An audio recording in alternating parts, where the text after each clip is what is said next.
Okay, so I have all of the new Mortri cubes right here. I'm not sure which version is which, so let's just go ahead and get right into these.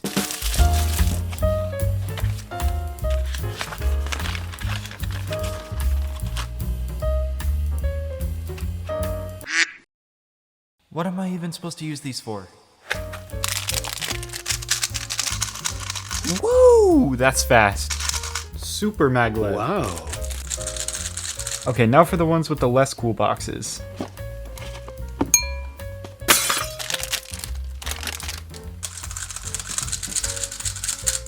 Here are the 4 versions of the cube. This is the standard version right here, and basically it just has the regular corner edge magnet system. I think it works pretty well, except the magnets are a bit too weak. This is the enhanced version, and basically it's the same thing, except now it has these magnets on the base of the corners, as well as on the edges right here. Honestly, I think it does a great job of adding more control to the cube, but it's not quite where I like it with the magnet strength yet. The 3rd version is the one with half maglev. Can someone please explain to me why that's a thing? Let's take a look inside this. Basically, it's the same thing as before, except the magnets on the corners are a little bit bigger. We still have a screw, we still have a spring, but for some reason we have just one magnet at the bottom, not the second one repelling it. So what does it even do? It just doesn't make any sense to me. Someone please explain this down in the comments. Okay, now this is where it's at. We have the super maglev version. Now we finally have that second magnet for the full maglev feel, except who decided it was okay to add 6? What?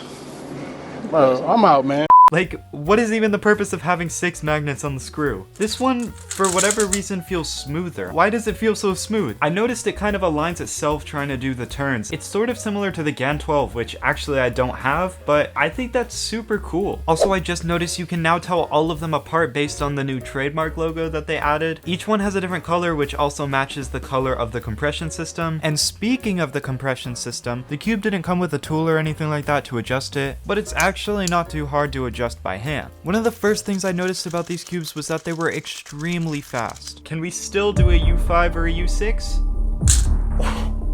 First try. Wait, U6? Come on. Oh! We need to play that in slow motion. Corner cutting seems to be on par with other flagship 3x3s, but the speed of these cubes right out of the box was just too much for me. And that's where a good setup comes in. Let's go.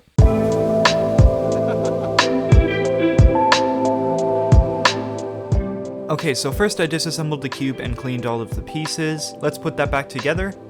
I put weight 5 on the tracks of the pieces, and then I added a little bit of silk on the sides, and then finally a drop of D&M to top it off. I honestly thought tensions were perfect out of the box. From there I set the compression to setting 4, which is where I found I like it the most, and there we go, the cube is perfect. Alright, whoa, too far. Okay, so I've had these cubes for about 3 weeks now, so let's talk about it. Even though I have all 4 versions of the cube, I pretty much only found myself using the version 3, which is the one with the half maglev. That was the one you just saw me set up, and I actually really like it. The feeling changed a lot from when I set it up. It went from this kind of sandy, dry feeling to this very smooth and controllable feel. I mean, don't get me wrong, the cube is still incredibly fast, but I'm able to control it much more than out of the box. I've been thinking about this for a while, but I think the only use for the half maglev is possibly attracting to the edge magnets. I'm not 100% sure though, but I can't really think of any other use. And then there's the super maglev version. Honestly, there's no point to it. As far as I know, adding 6 core magnets isn't gonna make a difference compared to having regular maglev, except maybe making the cube a bit heavier. But I actually found a huge problem with this. So I was like disassembling the cube to check it out and stuff, right? And then I realized that I couldn't really put it back together. And that's because all of the magnets on the screw rose above the compression system, and it was near impossible for me to get it back down. It literally took me 2 hours to fix, so if you do get the super maglev version,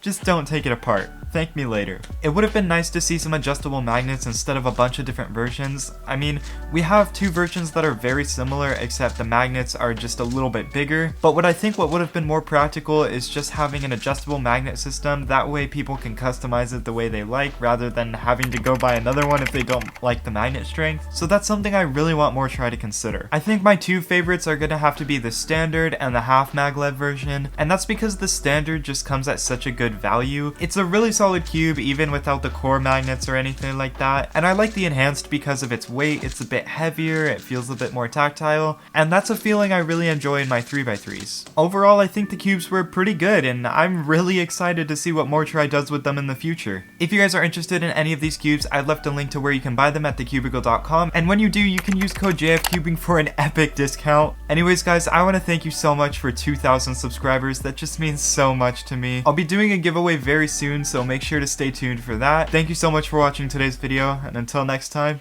bye.